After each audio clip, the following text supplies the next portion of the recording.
Alors, bonjour Nicolas, tes impressions sur la course? C'était une course de 4 heures, donc à la fois court et long. C'était vraiment un sprint, fallait attaquer vraiment du début à la fin. On n'a pas eu trop de chance, on a pris un stop and go qui était mérité. Et après, fallait gérer la dégradation des pneus. La voiture prenait pas mal de sous-virages, donc il fallait s'adapter à ça. Et voilà, on a eu un peu de malchance avec les safety cars qui nous ont pas avantagés, sinon on aurait pu faire une meilleure place. Mais bon, moi je suis quand même content, j'ai bien roulé, donc moi je suis content de moi-même en tout cas. En tout cas, c'est une formule assez sympa, tout le monde le même châssis, tout le monde plus ou moins le même équipement, c'est le pilotage qui fait la différence. Au niveau pilotage, tu passes facilement du rallye à la piste. C'est pas du tout la même chose, hein, c'est sûr, se réadapter aux spécificités du circuit, se battre avec les autres en piste. Là j'ai eu un relais où je me suis battu presque tout le long avec quelqu'un, c'était vraiment sympa, et ça fait longtemps que ça m'était pas arrivé.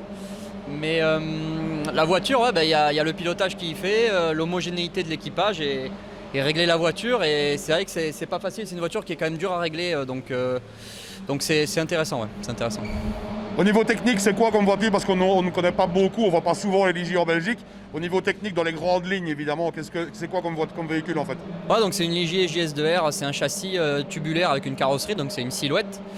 Avec un moteur Ford V6, 3,7 litres, ça fait 330 chevaux pour à peu près 1 tonne. Et puis on a une boîte séquentielle 6 vitesses avec les palettes au volant, donc c'est sympa. Ça tourne à peu près dans les chronos d'une GT4, mais par contre ça vaut moitié prix. Donc franchement c'est une formule intéressante.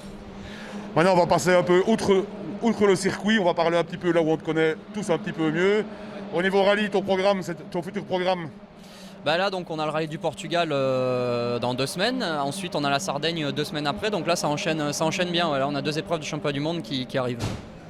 Et sinon en Belgique, est-ce qu'on risque de devoir rouler une fois? On t'avait vu à Anu il y a 2 ans, c'était très sympa pour faire les tests. Est-ce que tu as un jour envie de refaire un rallye? Est-ce qu'il y a un rallye en Belgique que tu aimerais faire? Notamment Ypres évidemment, mais après cette année je suis censé faire quasiment tout le championnat de Belgique, donc oui je suis censé revenir à plusieurs reprises et je dois faire aussi Ypres en championnat du monde, donc je suis censé revenir plusieurs fois dans l'année. Alors ce sera avec plaisir qu'on te reverra d'ici là. Merci beaucoup pour l'interview, c'est super gentil. Et on va faire un petit coucou à ta maman qui nous a passé le message pour te faire une interview. Coucou. Merci beaucoup.